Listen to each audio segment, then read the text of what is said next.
आता आपल्या आवडत्या मालिकेचे संपूर्ण भाग मालिका प्रसारित झाल्यानंतर लगेचच पाहू शकता पूर्णपणे मोफत फक्त सन नेक्स्ट वर। पिऊ, काय हे सगळं? नीलशी कशी वागलीस तू? अगं बाबांचं मी समजू शकते, त्यांचा राग समजू शकते, पण तू? अगं मी त्याला आधीच सांगितलं होतं की बाबाचा राग शांत होईपर्यंत त्याच्या समोर सुद्धा येऊ नको, तरी सुद्धा तो आला। मग मी काय करू? मीच त्याला बोलावलं होतं। अगं पण का? का म्हणजे? पिऊ, अगं 2 वर्षाने लग्न, हा निर्णयच मला पटलेला नाहीये, मग काय करणार होती? अगं मला आधी सांगायचंच तरी। तो नील घरी आल्यामुळे ना सगळा गोंधळ वाढलाय। बाबा आधीच चिडला आणि त्यात उदय का करतेस असं? हो, ही बरोबर आहे तुझं, जरा जास्तच घाई केली मी, चूक झाली माझी। मी त्याला इथे बोलावलं आणि बघ ना सगळं उलटच झालं। खूप दुखावला असणार आहे तो। पिऊ अगं, तो खालीच असणार आहे, तू जा आणि बोल त्याच्याशी। नाही, काही गरज नाहीये। पण नील खूप चुकलाय, आपल्या बाबाचा अपमान केलाय त्याने। खूप राग आलाय त्याचा।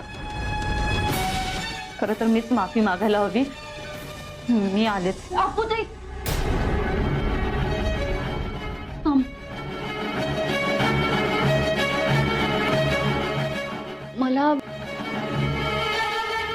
मला तुला काहीतरी सांगायचंय नील बद्दल।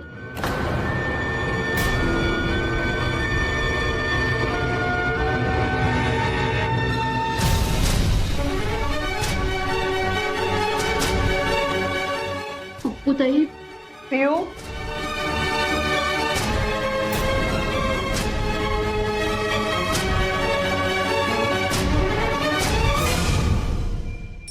पिऊ, मला जरा तुझ्याशी बोलायचं होतं। आई अगं, खरं तर मला बोलायचंय, मी जरा गोंधळ घातलाय। हो, मला कल्पना आहे, तू काळजी करू नको, सगळं इट्स ओके। युवराज तुला शोधत होता, जरा बघतेस का? आई अगं, पिऊला काहीतरी सांगायचंय नील बद्दल, थांब ना, मी ऐकून जाते, बोल। अगं काही नाही, तिला एवढंच सांगायचं होतं की मला माहितीये ना, नीलला तिच्याशी लग्न करून तिला मलेशियाला घेऊन जायचंय, पण ही नाही म्हणतेय, हिला मलेशियाला जायचं नाही, हो ना ग पिऊ?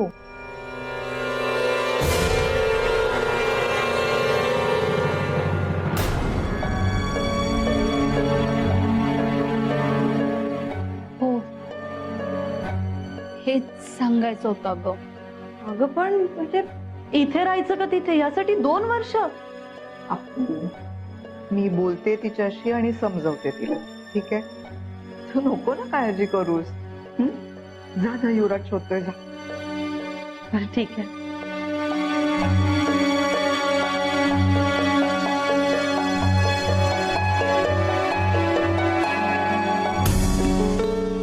आपलं ठरलं होतं अप्पूला काहीही सांगायचं नाही, तरी तू सांगत होतीस ग? हे सगळं नाटक आहे, हे तिला कळलं तर काय होईल? तुला कल्पना आहे ना?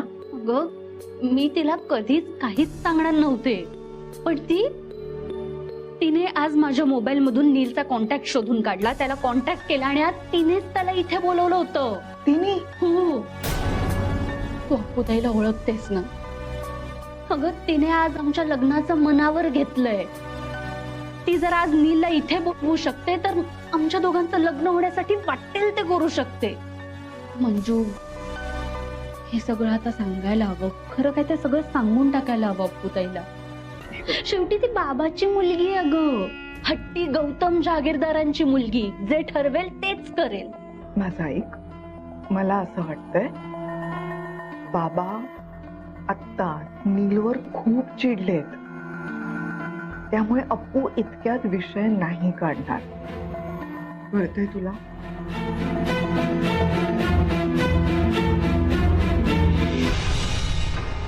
तू नील बद्दल मला अर्धवटच माहिती दिलीस।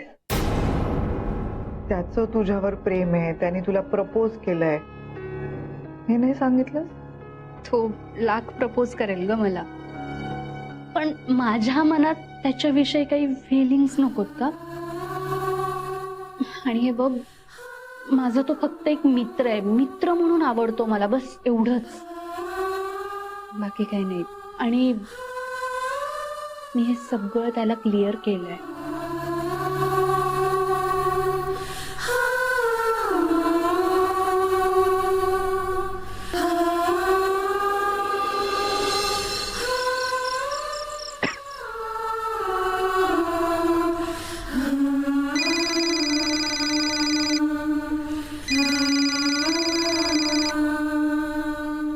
हॅलो, बोला. हॅलो वसुधा ताई, अहो काय हे, किती वेळ झाला मी फोन लावते, कोणी फोनच उचलत नाही.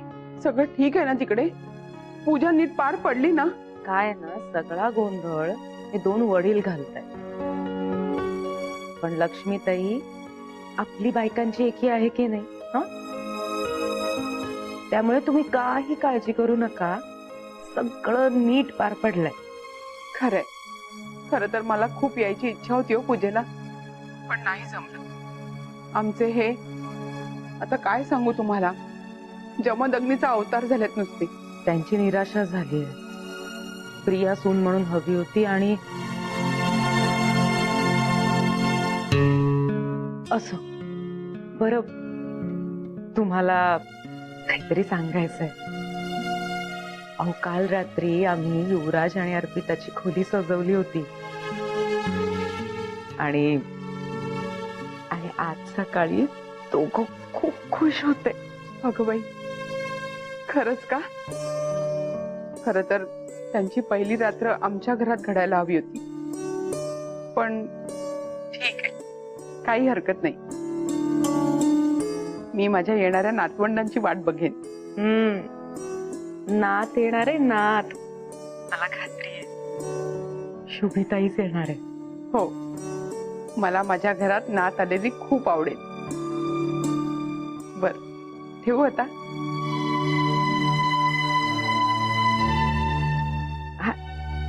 हॅलो,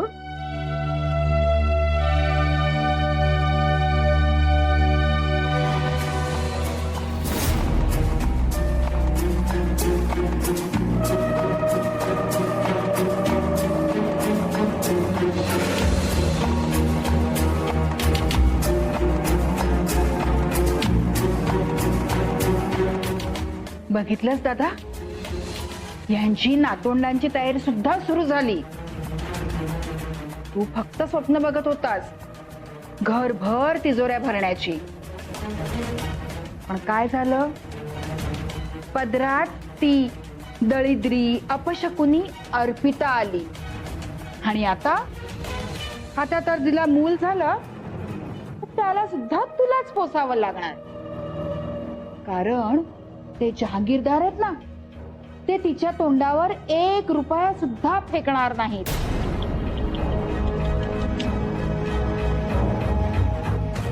कसं होणार दादा तुझं? तू बघच रेणुका, इतके दिवस त्या गौतमला डोक्यावर चढवून ठेवला होता ना, आता उद्या त्याच्या घरी जाऊन त्याला खाली उतरवतो की नाही तू बघच.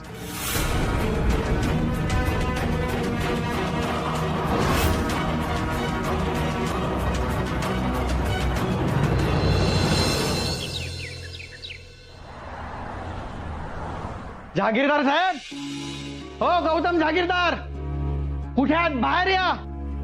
हा भिकाजी कुबेर तुम्हाला जाब विचारायला आलाय. मला प्रश्न पडलेत, मला त्याची सगळी खरी खरी उत्तरं पाहिजे. कुठे आहात? बाहेर या. नमस्कार, या बसा ना. या, मी बसायला नाही आलेलो इथे. हे बघा, तुम्ही माझी फसवणूक केली म्हणून त्याचा तुम्हाला जाब विचारायला आलोय मी. हो, आपण बसून बोलूया. या. अहो बसणं सोडाच गौतमराव. जोपर्यंत माझ्या मागण्या पूर्ण होत नाहीत ना, तोपर्यंत या घरातल्या पाण्याचा थेंब सुद्धा मला नकोय.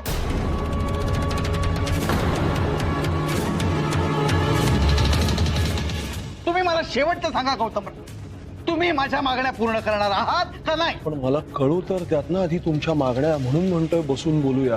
आणि मला मान्य आहे, तिकडे माझ्या मुलीमुळे तुम्हाला मान खाली घालावी लागली, पण माझ्याही बाबतीत तेच झालंय भिकाजीराव. अपमान माझाही झालाय तुमच्या देखत. तुम्ही पाहिलंच सगळं. अहो मग त्याचाच जाब विचारायला मी इथे आलोय. पप्पा अहो कसल्या मागण्या काय बोलताय तुम्ही? आणि मुळात तुम्ही इथे असते अचानक आलात कशाला? निदान मला एकदा विचारायचं तरी. ए युवराज,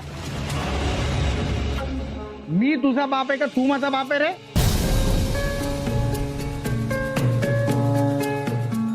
इथून पुढे सगळ्या गोष्टी काय तुझी परवानगी घेऊन करायच्या? भिकाजीराव तुम्ही बसा, आपण बोलू अहो, शांतपणे. कसं बसू गौतमराव मी? मला सांगा कसं बसू? मी तुम्हाला एकदाच सांगितलं की ही अपशकुनी मुलगी माझ्या घरामध्ये मला सून म्हणून नकोय, तरी सुद्धा तुम्ही त्यांचं लग्न लावलं. आणि आता तर मला ऐकायला मिळतंय की या घरामध्ये नातवंडांची तयारी सुरू केली.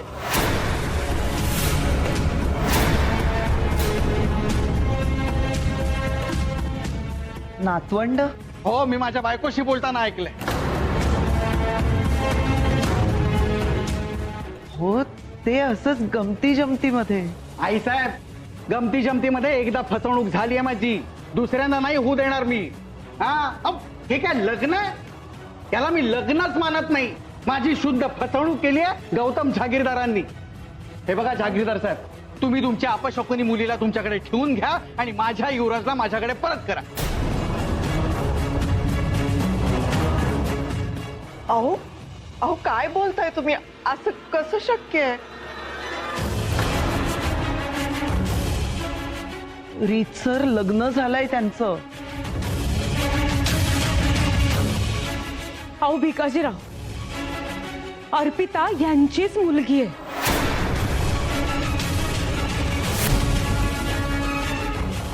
आणि असं एकदा लग्न झालं की मोडता येतं का?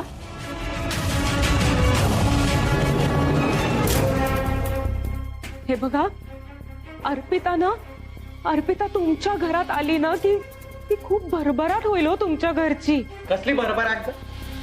कसली भरभराट?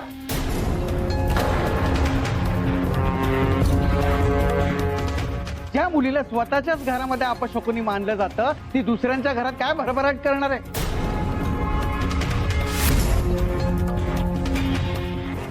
आणि माझ्या घरात भरभराट करेल हे सांगणारी तू कोण आहेस?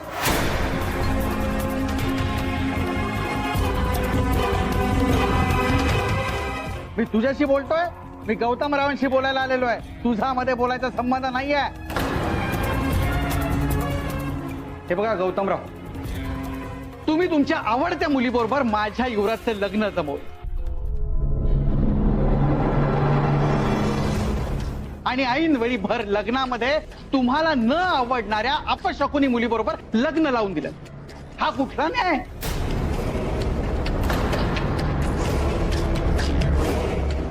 ते काही नाही, ताबडतोब या दोघांना वेगळं करा.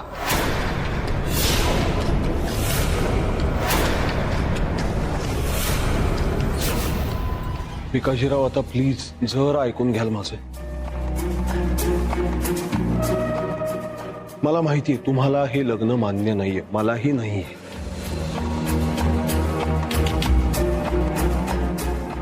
या बाबतीत आपलं एकमतच आहे. आणि या दोघांचा संसार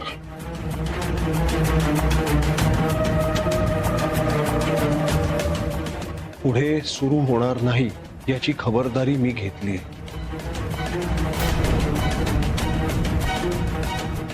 युवराज आणि ही मुलगी एका खोलीत नांदणार नाहीत.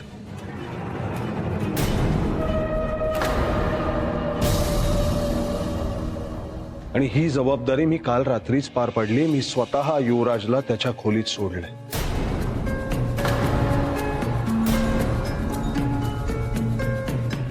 युवराज आणि ही मुलगी एका खोलीत नांदणार नाहीत. आणि ही जबाबदारी मी काल रात्रीच पार पाडली. मी स्वतः युवराजला त्याच्या खोलीत सोडले. अरे वेडायस का तू?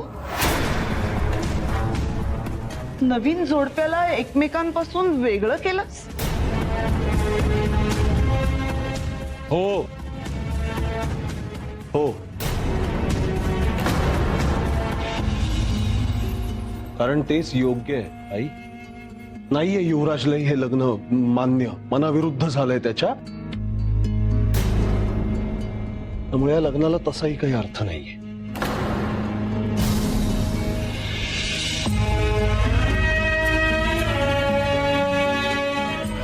अहो मग हे सगळं असं असताना तरी देखील हे दोघ जण तुमच्या घरामध्ये कशासाठी राहतात?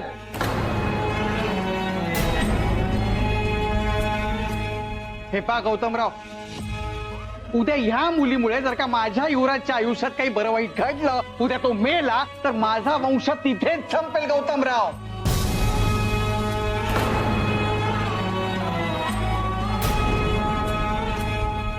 ते काही नाही. हे पहा, तुम्ही प्रियाशी लग्न जमवलं होतं ना, या दोघांचा घटस्फोट घडवून आणा आणि प्रियाचं आणि युवराजचं लग्न लावून द्या. पप्पा पप्पा हे बघा, प्लीज हा वेडेपणा थांबवा. तुम्ही घरी जा प्लीज. हो, मान्य आहे की काही गोष्टी आपल्या मनाप्रमाणे नाही घडल्या, पण आता जे आहे ते उत्तम आहे असं मानूया ना. अहो भिकाजीराव, प्रियाचं दुसऱ्याच मुलावर प्रेम आहे. अहो पण ती जेव्हा घरी आली होती तेव्हा तिनं सांगितलं होतं की तिचं युवराजवर प्रेम आहे म्हणून. म्हणून तर आपण लग्नाचा घाट घातला ना. आणि लग्न करायला घेतलं तर हिचा बॉयफ्रेंड आला आणि म्हणला थांबवा लग्न. तुम्ही श्रीमंत आहात म्हणून तुम्ही म्हणाल तो कायदा असं नाही होत कधी आयुष्यात. अरे मी तुम्हाला ना खूप मोठा समजत होतो, खूप मोठा. पण अहो तुम्ही खुजे निघालात, खुजे. अर्थ आहे या गोष्टीला. अहो ज्या गौतम जहागीरदारांच्या शब्दाला जगामध्ये किंमत आहे, त्यांचा शब्द खाली पडू दिला जात नाही, त्यांच्या शब्दाला स्वतःच्याच घरामध्ये काहीच किंमत नाही. त्यांच्या नाकाखाली घडणाऱ्या गोष्टी त्यांना थांबवताच येत नाहीत. त्यांच्या घरामध्ये फक्त बायकांचाच शब्द चालतो असं का? अहो जी मुलगी इतर कुठेही खपत नव्हती ती तुम्ही आमच्या घरामध्ये खपवली.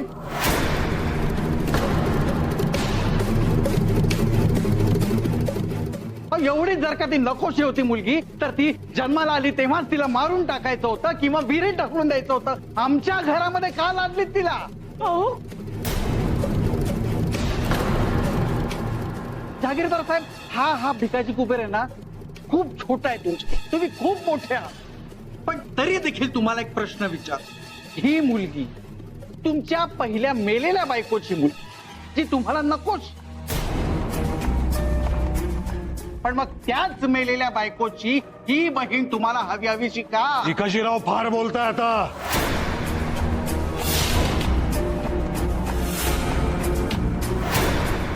बोलायला तुम्ही भाग पाडताय गौतमराव. का? त्या मेलेल्या बायकोच्या बहिणीला एवढं महत्व का? जिने भर लग्नामध्ये अर्पिताला मुद्दामून पुढे केलं, तिच्या पुढे तुमचं काहीच चाललं नाही.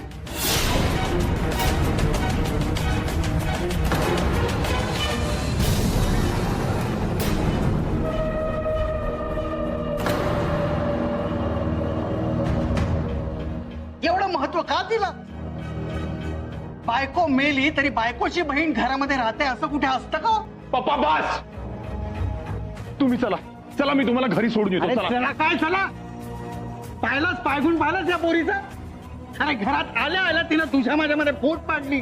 अरे स्वतःच घर असताना सुद्धा सासऱ्याच्या घरामध्ये असा शिवितासारखा राहायला लागलास तू. अहो तुम्हीच काढला ना मला घराबाहेर, म्हणून आलो इथे. काही नाही रे, ताटाखालचं मांजर केलं या सगळ्यांनी तुझं. ताटाखालचं मांजर केलंय. पण मी नाही शांत बसताना. गौतम जहागीरदार, तुमची ती अपशकुनी मुलगी पण नको आणि जिच्या बरोबर लग्न ठरवलं होतं ना ती प्रिया सुद्धा मला नको. तुम्हाला ना आता ओपन चॅलेंज देतो. तुमच्यापेक्षा श्रीमंत माणसाच्या पोरीबरोबर माझ्या युवराजचं लग्न नाही ना लावलं तर नाव भिकाजी कुबेर सांगणार नाही. चला पप्पा, चला तुम्ही. चला. अरे समजतात कोण स्वतःला? पप्पा, चला तुम्ही. अरे नाव भिकाजी असलं ना, पप्पा, पुरे झालं. कुबेराला मी इथे नोकर म्हणून पप्पा, ठेवीन. पुरे झालं. चला. लक्षात ठेवा. पप्पा. आणि जहागीरदार साहेब,